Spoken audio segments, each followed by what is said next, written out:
Good morning. This is Keloland on the go with all you need to know in news and weather as you start your day. Two men face charges following an incident involving a stolen vehicle, a crash with a police car, and a chase. Sioux Falls police were investigating a stolen car in an underground parking area at a West Side apartment building when they heard another car driving toward them.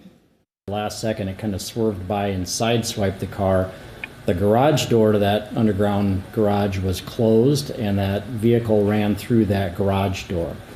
Police say there was a short chase along 12th Street. The car ran a red light and crashed. Police arrested driver Brett Davis and passenger Dugan Wright. Both men are accused of possessing a stolen car and meth charges.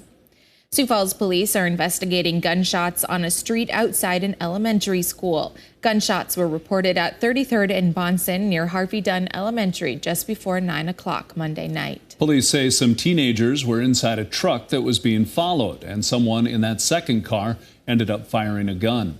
The truck was hit 3 times, but no one was hurt. Investigators are looking into what sparked a deadly fire at a home in rural Woolsey, South Dakota.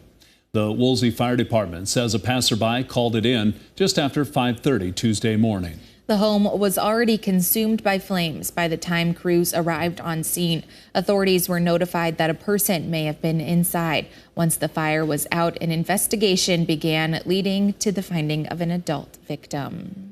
Now let's get a check of our weather with meteorologist Scott Munt. A warm end of the month of January, Scott. Oh, very warm. Temperatures in the 50s across eastern South Dakota. 60-degree weather again in western Kettleland today.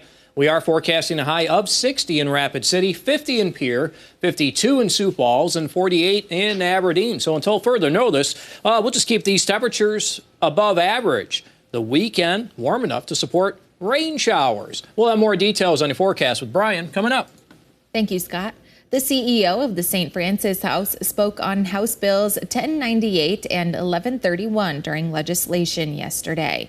The bills would waive fees for identification documents for those experiencing homelessness. These waivers won't just benefit residents at the St. Francis House, but people at shelters and feeding ministries across South Dakota.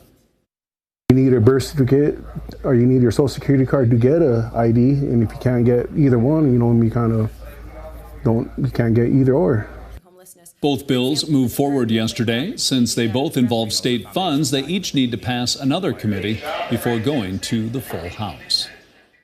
The South Dakota State Legislature will soon turn its attention to the U.S. border with Mexico, which Governor Kristi Noem is calling a, quote, war zone at our nation's southern border. Noem is set to address the House and Senate, quote, on the current situation at the border and the potential South Dakota response. You'll be able to watch a live stream of the governor's address starting at 2 o'clock Central Time this afternoon. The latest Amazon distribution center in South Dakota broke ground in Box Elder yesterday. The city is excited to be selected after a long process. Amazon officials selected this Box Elder location because of its location straight down I-90 from Sioux Falls and its proximity to the Black Hills. There's a number of factors that Amazon's going to look at. They're going to look at speed to market. Timeline is really important. We want to make sure that we're committing and delivering for our customers on time.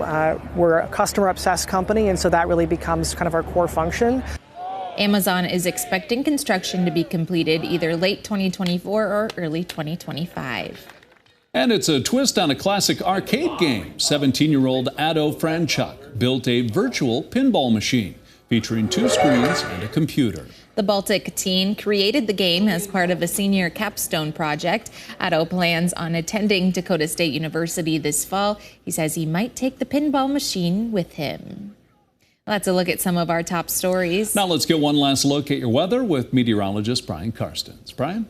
Okay, our forecast today dealing with, well, a number of interesting topics. We've got a very mild day today. We're anticipating highs in Sioux Falls will surpass the 50-degree mark. 52, that's obviously a very warm number. Not quite record-breaking, but it's very mild considering the snow on the ground.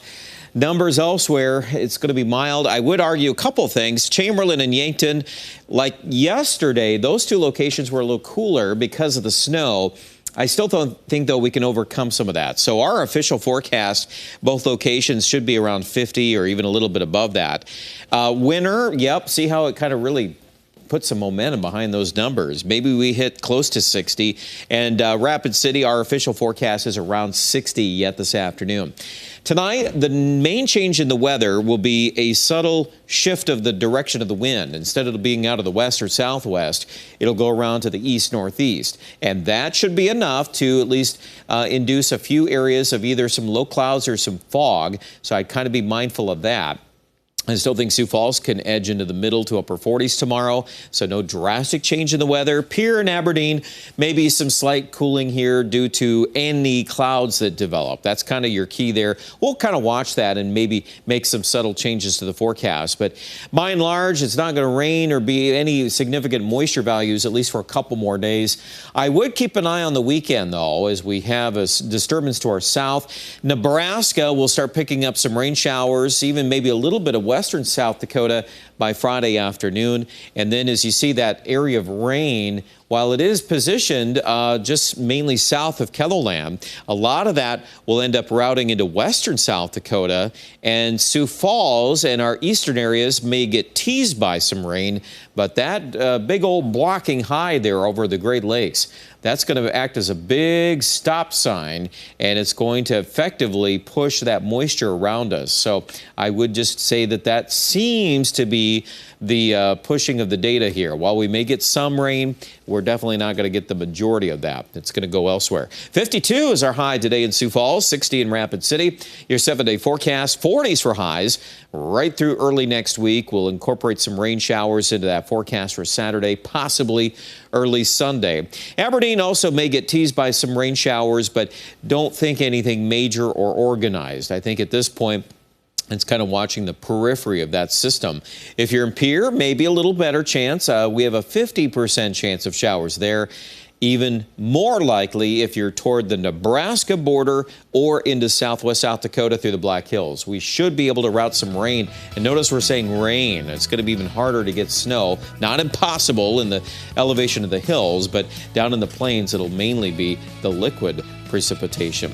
That's your forecast. More details online at KETTLELAND.com.